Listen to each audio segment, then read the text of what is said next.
শনিবার ৮ ফেব্রুয়ারি রাতে মুসাপুর ইউনিয়নের ত্রিবেণী এলাকায় সাবেক মাইনউদ্দিন চেয়ারম্যানের বাড়ির সংলগ্ন স্থানে ত্রিবেণী যুব সমাজ ও এলাকাবাসীর উদ্যোগে নাইট ম্যাচ ডিগবল টুর্নামেন্ট খেলা উদ্বোধন হয়েছে। টুর্নামেন্টের উদ্বোধনী ম্যাচে অংশ নেন ত্রিবেণী সুপারস্টার ও নয়াগাঁও সবুজ সংঘ। খেলায় শতাধিক দর্শকরা উৎসবমুখর পরিবেশে খেলা উপভোগ করেন। এ সময় ত্রিবেণী সুপারস্টারকে ২-১ গোলে পরাজিত করে নয়াগাঁও সবুজ সংঘ চ্যাম্পিয়ন হয়। খেলার আয়োজক জাকারিয়া আহমেদ রাসেল বলেন, সুস্থ দেহ ও সুস্থ মন একজন মানুষকে সব সময় এগিয়ে রাখে। নিয়মিত শরীরচর্চা ও খেলাধুলা করতে হবে। খেলাধুলায় থাকলে যুব সমাজ ভালো থাকবে, মাদক থেকে দূরে থাকবে। খেলার সহযোগিতায় ছিলেন আশরাফ, আক্তার হোসেন, জনি, হাসান, লিটন, সুমন, সাকিব, শিহাব, রাজীব, আজিম, পলাশ ও যুবরাজ।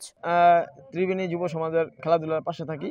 আমি এবারও চেষ্টা করব তাদের সাথে থাকা এই আয়োজনটা যেন সুন্দরভাবে পরিচালনা করতে পারে, সেই জন্য আমি সবসময় আমার দিক থেকে আমি সাপোর্ট দিয়ে যাবো ইনশাআল্লাহ। আমরা ত্রিবেণী গ্রামের যুব সমাজের পক্ষ থেকে এক বিশাল ফুটবল খেলার আয়োজন করেছি।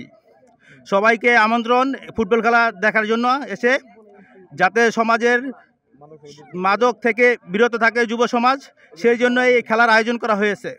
সবাইকে আমন্ত্রণ জানাচ্ছি, সবাই যেন এসে খেলা উপভোগ করে। স্থান ত্রিবেণী পশ্চিমপাড়া। আমি আমার একটি ওপেন চ্যালেঞ্জ জানাতে চাই। সেটা হচ্ছে, আমার টিমের নাম হচ্ছে আল জাজিরা বাদশা টিম।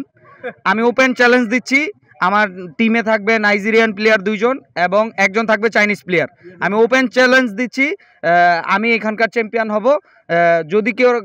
যদি কারো এখনও সময় আছে, যদি আপনারা দলভুক্ত করতে চান, দলের আওতাভুক্ত আসুন, আমরা খেলা হবে।